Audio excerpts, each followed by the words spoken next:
ஸ்ரீ பேச்சியம் ஜோதிடர்களே அனைவருக்கும் வணக்கம். உங்கள் ஜோதிடம் இருக்கும் பேசுகிறேன். 2024ஆம் ஆண்டு ஆடி மாதம் மகர ராசிக்கு உண்டான பலன்களை இங்கே பார்ப்போம். மகர ராசிக்காரர்களுக்கு குரு 5இல் இருப்பது, செவ்வாய் 5இல் இருப்பதும் வெகு சிறப்பான முன்னேற்றங்கள். 7இல் சுக்கிரன், சூரியன், புதன் சம்பந்தப்பட்டு இருப்பதும் நல்ல ராசியை பார்ப்பது நல்ல முன்னேற்றங்களை கொடுக்கும்.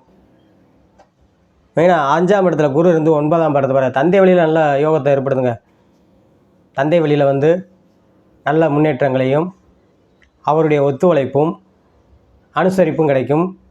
11ஆம் இட லாபஸ்தானத்தை பார்ப்பதால் தொழிலில் நல்ல வளர்ச்சியும் முன்னேற்றங்களையும் கொடுக்கும். ராசியை பார்ப்பது திருமண யோகத்தை நடத்தி வைக்கும்.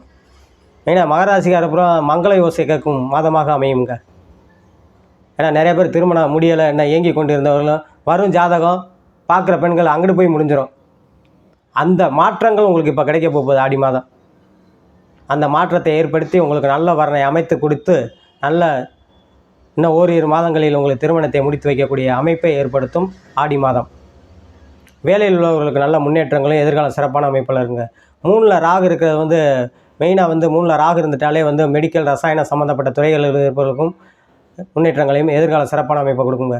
சுயதொழில் புரிபவர்களுக்கு 2இல் சனி இருப்பது இரும்பு சம்மந்தப்பட்டது, உருக்க ஆலைகள் சம்மந்தப்பட்டது, விவசாயத்துறையை சார்ந்தவர்களுக்கு நல்ல முன்னேற்றங்களையும் ஏற்படுத்தும். 5இல் செவ்வாய் குரு இருப்பது உத்தியோகத்தில், அதாவது காவல்துறை, மிலிட்ரி, இராணுவம் போன்ற துறைகள் இருந்தாலும் பொதுப்பணித்துறையை சார்ந்த அனைவருக்குமே நல்லா இருக்குங்க. வாகனம் சம்மந்தப்பட்டவர்களுக்கும் நல்லா இருக்குங்க. மெயினாக அரசு துறையில் வாகனம் ஓட்டுவர்கள் நல்ல முன்னேற்றங்களும் நல்ல எதிர்கால சிறப்பான அமைப்பில் இருக்கும். வருவாய் கிடைக்கக்கூடிய யோகத்தையும் ஏற்படுத்துங்க. உங்களுக்கு ஏற்கனவே கல்யாணம் முடிந்தவர்களுக்கு குழந்தை பாக்கியத்தை ஏற்படுத்தக்கூடிய அமைப்பாக இந்த மாதம் அமையுங்க. உங்களுக்கு எல்லா தந்தையால் ஒத்துழைப்பு நல்ல முன்னேற்றங்கள் இருக்கும். தந்தை வழியை சார்ந்தவர்களும் 11ஆம் இடத்தை பார்ப்பது மூத்த சகோதரன், மூத்த சகோதரிகள் இருந்தார்கள்னா அவர்கள் மூலிய முன்னேற்றங்களையும் எதிர்பாராத தன லாபத்தையும் ஏற்படுத்தும். ராசியை பார்ப்பது தாய் வழியில் ஒத்துழைப்பு, ஆதரவு கிடைக்கக்கூடிய உதவிகள் மாற்றங்களையும் உண்டாக்கும். மகர ராசினியர்கள் ரொம்ப நாள் திருமணம் முடியாத ரொம்ப வருத்தத்தோடு இருக்கிறவங்களுக்கு புறமே நல்ல மாற்றங்களை கொடுக்கும். உத்தியோகத்தில் எந்த துறையை சார்ந்தவர்களோ அந்த துறையிற்கு ஏற்றவர் போல் நல்ல முன்னேற்றங்களையும் எதிர்கால சிறப்பான அமைப்பாக அமையும் இந்த மகர ராசினியர்களுக்கு ஆடி மாதம்.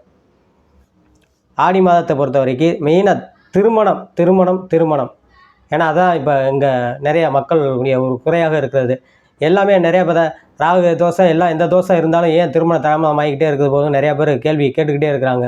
அதுக்கு சரியான முறையான பரிகாரங்கள் செஞ்சோம்னா இந்த ஆண்டு ஓரிரு மாதங்களில் திருமணம் மகர ராசினியர்களுக்கு முடிந்துவிடும். மகர ராசினியர்கள் செய்ய வேண்டியது மகாலட்சுமி வழிபாடு பண்ண வேண்டியதும், கால பைரவர் வழிபாடு பண்ண வேண்டியதும் வெகு முன்னேற்றத்தையும் மாற்றத்தையும் உண்டாக்கும் என்று சொல்லி உங்களிடம் இருந்து விடைபெறுவது ஜோதிடர் இளமுரு குமரன். நன்றி, வணக்கம்.